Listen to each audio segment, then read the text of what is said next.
What's up guys, welcome back to the Daily Stock Picks, and in this video we'll be going over the top 3 AI stocks that you should consider buying right now according to this article by Investors Place.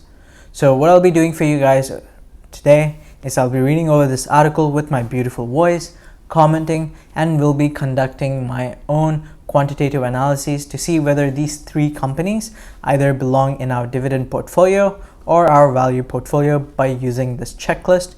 Make sure that you stay tuned. But if you guys feel like being amazing, make sure that you smash the like button for the YouTube algorithm. I would really appreciate it. Now, without further ado, let's get this video started. So 3 augmented reality stocks to buy for very real profits. Buy these 3 AI stocks to cash in on futuristic tech trend by Muslim Farouk. So many believed augmented reality was nothing but a fad.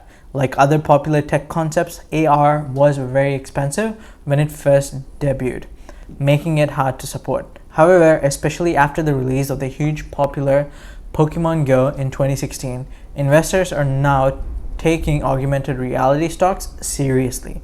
Adoption rates for AR and virtual reality have grown tremendously in the past few years. The IDC reports that consumer spending on AR/VR will reach around $18.8 billion by 2020. AR/VR is almost synonymous with the modern day gaming and will be a huge catalyst for its growth in the future. However, with the improvement in technologies and the diversity in business needs, applications for other industries are also growing. Also, almost all major sectors, including healthcare, construction, and tourism, are using AR. Contrary to popular belief, the 2020 XR Industry Insight Report indicates that approximately 65% of the AR companies are working on industrial applications. Why does this matter? Well, it proves there is a huge runway for this technology. Let's now look at 3 of the top augmented reality stocks for real profits. So the first company in this list, as we can see, is Apple, ticker symbol AAPL. Apple is among the most innovative companies in the world, and it continues to use technology to make it more business friendly. Unsurprisingly, it is placing big bets on AR and leveraging the technology to expand its product ecosystem. Even CEO Tim Cook recently acknowledged the importance of augmented reality, saying that AR is the next big thing. Perhaps the company's first significant move in leveraging AR was its release of its Arc kit in 2017. The software development kit allows for the creation of AR application, and it gives Apple the ability to promote itself as having the world's largest AR platform. Additionally, the company is also working on its smart glasses and an AR/VR headset. Apple will be launching its smart glasses in spring 2021 and its AR/VR headset comparable to Facebook's Oculus Quest. Importantly, these developments go beyond gaming and entertainment. Expect to see this AR/VR tech used in a variety of sectors. With new developments in the pipeline and the CEO committed towards expanding the use of AR, expect Apple to become a juggernaut in this space. So let's have a look at Apple price to earnings ratio. We can see that Apple is currently trading at 40.74 times its earnings, which is slightly higher than the S&P 500 index, which is currently trading at 30.22, right?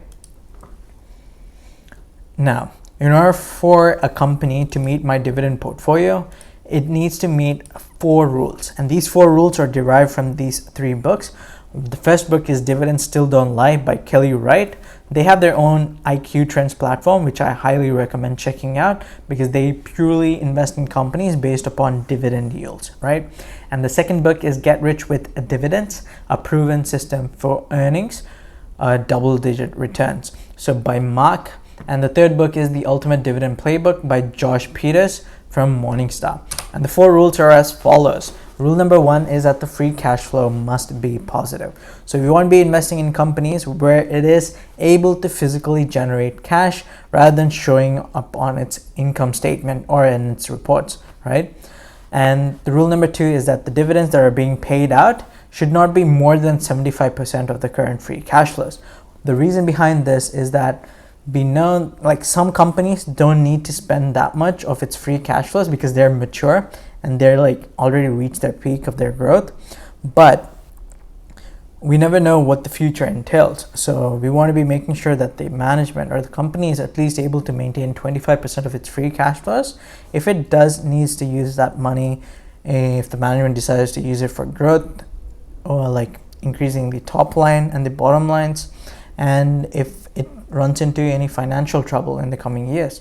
And rule number 3 is that it needs to pay a consistent dividend for at least 5 years. If you want to be on the conservative side, you want to be looking at companies that have been increasing dividends over the past 10 years. And rule number 4 is our buy criteria. We only want to be buying the stock when the current dividend yield is greater than or equal to the 5-year dividend average, which we'll look into in a few seconds, right? Now let's have a look. I like to use white charts because they do a really good representation of the financial information on a visual perspective. So as we can see, the revenues have been increasing consistently and the free cash flow is $16 billion. Let's see how many times it has doubled. 16, 32. So around 20 to 25% year over year compounding annual growth rate for its free cash flows. And it currently has $58.9 billion. So the free cash flows are positive and it does pay out a dividend, and it's been paying out for a couple of years now, right? Now let's have a look. It's currently paying $14 billion, approximately around $14 billion of its free cash flows. And this equates to around 24% of its free cash flows. And the remaining 86% or so can be reinvested back into the company, or 76% or so can be reinvested back into the company. So that is pretty good, which is definitely less than 75%. Let's see how long Apple has been growing its dividends for, according to Seeking Alpha.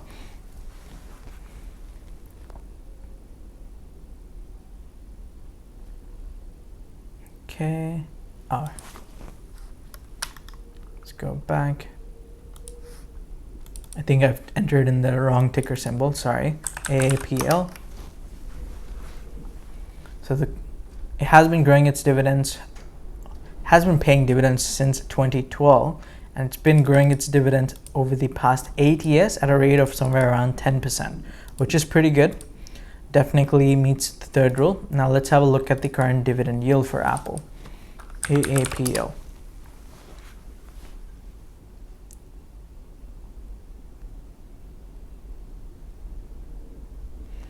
Okay, looking at Apple, we can see that the current dividend yield is 0.59%, and which is lesser than the average price to earnings multiple. As a result, we won't be buying the stock currently because it does seem to be on the expensive side.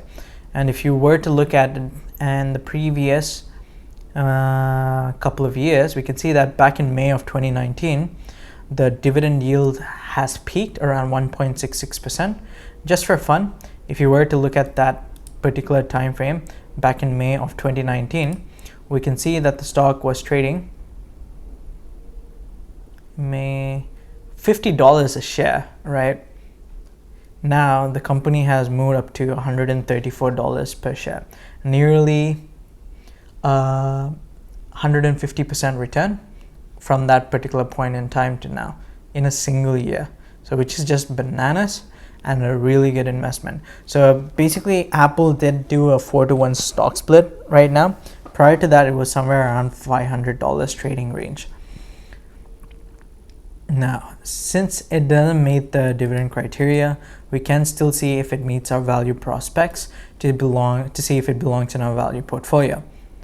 So in order for a company to meet my value portfolio, it needs to meet 5 rules this time. And these 5 rules are based upon these books that I read. The first book is The New Buffettology by Mary Buffett, who is the daughter-in-law of the famous Oracle of Omaha, Warren Buffett. And the second book is Rule Number 1, Investing by Phil Town. And the third book is The Little Book That Still Beats the Market by Joel Greenblatt, where he goes over the profitability of the company by using his magic formula and how to select stocks. So the value portfolio, the rule number 1 is that the return on invested capital should be greater than or equal to 10%. There is a star besides it. The reason being is that we want to be making sure that the company does have some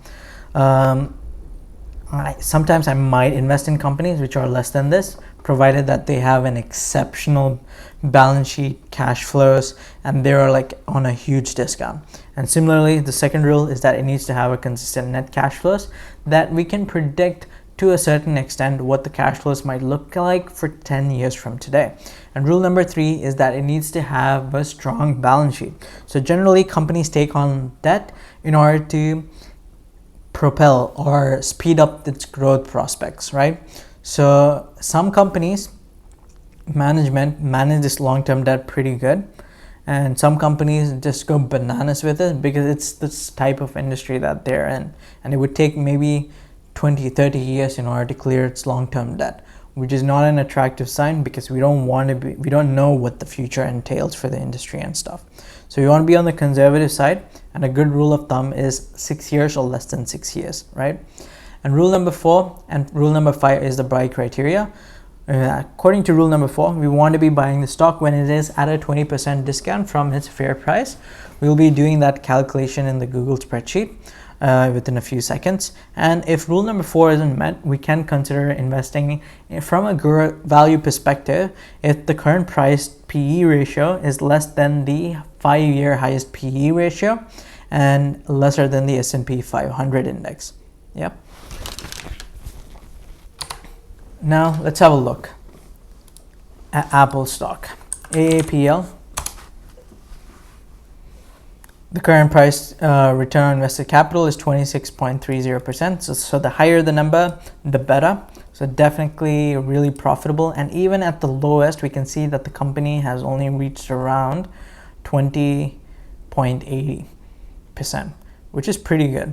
And in terms of the cash flows, we've already analyzed, it's growing at around of 10 to 15% year over year on a compounding annual basis. So definitely good cash flows.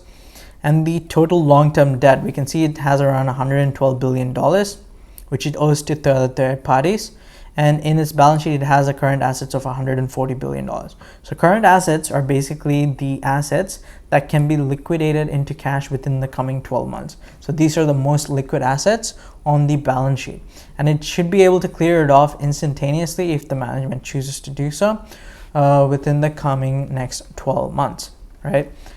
And now we can see that it has a strong balance sheet as well. And coming to the intrinsic value calculation, let's just put in the earnings per share. Currently, it's $3.22 per share. And the range at which the price to earnings multiple for Apple is around 9.917 and 40.77.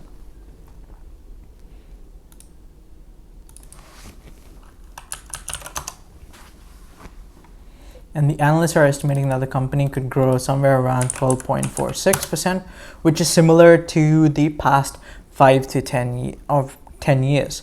So yeah, so now what we're doing here literally is we're taking the earnings per share that the company is earning right now, projecting it by multiplying by the analyst estimates for 10 years from now. So 10 years from now, we want to be multiplying with the price to earnings ratio so that we can get the future price of the stock, right? Which is also known as the intrinsic value. So looking at that, we want to be considering the most conservative price to earnings ratio. We can either multiply the analyst estimates by 2, or otherwise we can consider the price to earnings ratio of the past 5 years average. So out of these two, the analyst estimates times 2 is the minimum one. So we'll be considering that to be on the conservative side. It's not that much of a difference when it comes to Apple here. And we can see that the intrinsic value of the company is $235.76. And the price at which we should be buying this company is $67.02, which is called the sticker price. And we should never be buying a company at the sticker price because we want to expect a margin of safety, because we don't know what the future might entail. Maybe some random, it's highly unlikely though, some random company might come through and start breaking or chipping on the competitive mode of Apple, reducing its future projected analyst estimates, or maybe the growth rate might fall down because the industry has matured. So we don't know what the future might entail, but we want to be buying the stock ideally at $33.51 or at least a 20% markdown from the current fair price. Since Apple is currently trading at $134.13 per share at the time of this recording, it doesn't meet our value criteria. And if you were to look at rule number 5, we can see that the current valuation, it's currently trading at an all-time high, and it doesn't meet rule number 5 of our value portfolio as well. As a result, we might want to be waiting on this stock, not pounce on it, and wait for the prices to fall down a little bit. The next company in this list is Autodesk, ticker symbol ADSK. If you've studied architecture or design, you probably heard about AutoCAD. The software package is used by construction professionals, engineering, and others in developing 3D designs. Plus, the 12-month total return for Autodesk stock is a healthy 70.1%. Wow. AutoCAD has come a long way since its first iteration in 1982. Today, the software is deployed using company's construction cloud network with over 1 million users. The software now uses a combination of AR, VR in visualizing structures and other operations before they're built. These technologies streamline the development process, providing greater value to customers. Additionally, Autodesk management has set lofty goals to grow 16 to 18% over the next 3 years. It seems to be doing well so far, with a 20% year-over-year growth in its top line in the first quarter. Okay, so it does seem to have a really good growth prospect as well, coming from this article. Now let's have a look. Autodesk ADSK. The revenues are pretty good. It has doubled in a way, you can say, at a rate of maybe 10 to 12% year over year over the past 10 years. And it's still, since it doesn't pay out any dividend, it can be a part of our dividend portfolio, but we can definitely see if it meets our value portfolio criteria. And the Autodesk current price to earnings ratio is 155.17, which is greater than the S&P 500 index, which is not on a sale, just looking at a price to earnings perspective, right? And now let's have a look at Autodesk ADSK. Alrighty, the return on invested capital currently is 11.22, which is good. And the lowest, it has been fluctuating a lot. Maybe it could be because of the competitive advantage or the moat that it has. It might have been breached by other companies. Could be, but we can't say for sure. The net cash flows are positive, definitely, as it has a really good turnaround ratio of $3 billion and 1.3, nearly 33% profit margin, you can say, in terms of its free cash flows. And the balance sheet, it has $1.63 billion, which it easily can pay off at its current asset levels. So definitely a strong balance sheet. Now let's look at the intrinsic value calculation. So it currently has an earnings per share of $1.63, and we can see that the earnings were dropping back in April, but it quickly has recovered right now. Okay, so $1.63 per share. Autodesk ADSK.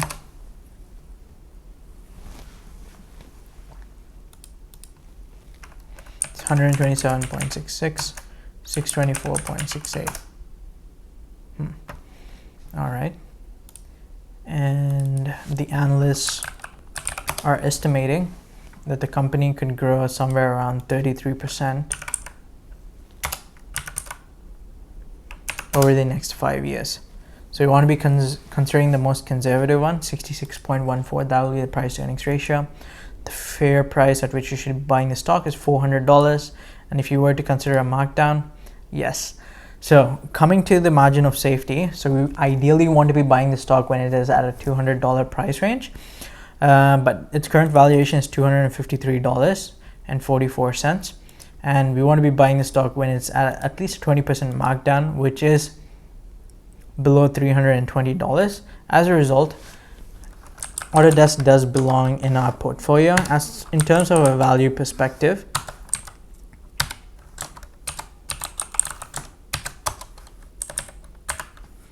Yes. Value number 4. Definitely. And looking at the 5-year price to earnings ratio, it's around 624, and its current price to earnings ratio, it is more than at a 50% discount from that, but it is slightly on the expensive side when compared to the S&P 500 index. As a result, it doesn't meet the fifth criteria of our checklist, but the fourth criteria is still met sufficient for us to buy this company, right? Now, the next company in this list is Qualcomm, ticker symbol QCOM. Qualcomm has been making some serious waves in the AR world with its mobile chipsets. How? Fortunately for the company, its chipsets satisfy the diverse requirements of AR headsets. Underlying this reality is Qualcomm's claim that a mass adoption of highly mobile, intelligent, always-on AR glasses requires the next level of obnoxious connectivity solution. A little confused? Qualcomm suggests the up-and-coming AR glasses will have certain tech requirements to work. It sees itself as being the best provider of those chipsets, and therefore a great augmented reality stock to buy. Qualcomm also predicts that 5G-enabled XR glasses, which are essentially AR/VR headset, will disrupt the smartphone market. Users are looking for more immersive experiences, and with 5G connectivity, AR/VR headset could prove to be a game changer. Hence, Qualcomm recently announced its collaboration with 15 operators from around the world in delivering cutting-edge XR viewers. Additionally, it recently introduced its 5G chipset platform called the XR2, explicitly designed for AR/VR products. The creator of the popular Pokemon Go, Niantic, is one of its first partners. Niantic has signaled a multi-year agreement with Qualcomm to use the XR2 platform. Okay, so Qualcomm, ticker symbol QCOM.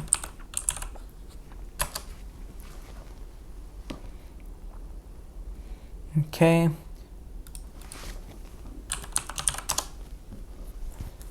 Looking at the price to earnings multiple, definitely on the expensive side when compared to the S&P 500 index of 30.26. Okay, now looking at the free cash flows, the revenues have been increasing. Free cash flows from $2 billion, 2.5.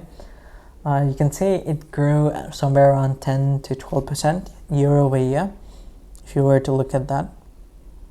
And the Qualcomm dividends that have been paid out, so definitely free cash flow is positive, and the dividend that's being paid out is 2.9 divided by 6.3, around 46%, meaning that more than 50% of its free cash flows can be retained back into the business in order to further expand the growth in terms of its revenues and its bottom line.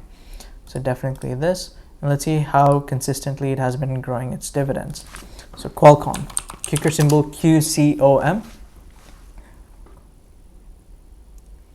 All right, so it's been paying dividends since 2004 and has been increasing its dividends at a rate of 17 years, at a rate of 13.98%. So definitely meets the third criteria in our checklist.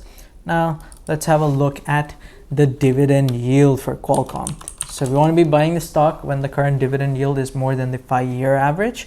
So it's 2.06, which is lower than the 5-year average of 3.55%. So it does seem to be on the expensive side. As a result, I'm out. But just for fun, I like to look at when it had peaked in March. As we know, because of the CVPD situation, if you had invested in the company back in March, you would have nearly doubled your money in less than a year, right? So that's just amazing coming to a company of this caliber. Okay, and now let's have a look and see if it does meet our value portfolio criteria. So QCOM, the return on invested capital 23.07%, so definitely yes. Free cash flow is pretty consistent. Now let's have a look at the balance sheet. The balance sheet is around $15.93 billion. It should be able to clear it off within the coming 12 months with its current assets and a combination of its free cash flows if the management chooses to do so. So it is pretty manageable. So strong balance sheet, yes. Now let's look at the intrinsic value calculation. So the earnings per share is $2.37.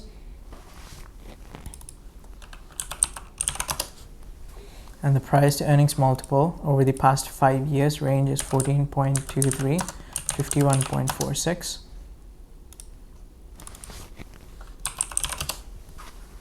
And the analysts are expecting that the company should be able to grow at somewhere around 26.81%.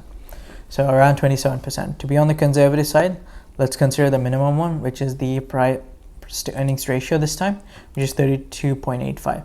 The intrinsic value would be putting around $660, and the right price at which you should be buying the stock is $150 per share, which is at a 50% markdown. So definitely it does meet our fourth principle, which is at a 20% markdown from its fair price. It's even more at a discount than that. So we should consider buying the stock at this particular stage. So COM, it's a value perspective. And the rule number 5 isn't met because it's not at an all-time, it is currently trading at an all-time high right now. But out of these 3 stocks, I believe that Apple is on the expensive side and it's not worth investing right now. We do want the prices to go down a little bit. We don't know what might happen in the coming years or the coming months, but Autodesk and Qualcomm do seem to be at a discount when compared to Apple. So, and the closing remarks is, on the date of the publication, Muslim Farouk did not have either directly or indirectly any positions in the securities mentioned in this article. Muslim Farouk is a keen investor and an optimist at heart, a lifelong gamer and a tech enthusiast. He has a particular affinity for analyzing technology stocks. Muslim holds a Bachelor of Science degree in Applied Accounting from Oxford Brookes University.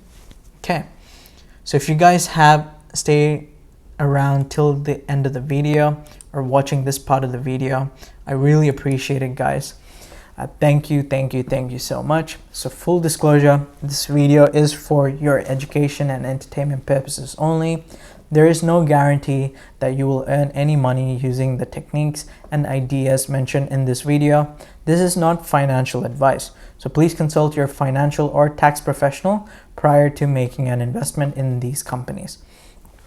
So make sure that you smash the subscribe button and turn on the bell notification icon if you really enjoyed these videos, so that you can get notified as soon as we post new ones on the channel. So until next time, catch you in the next video. Peace.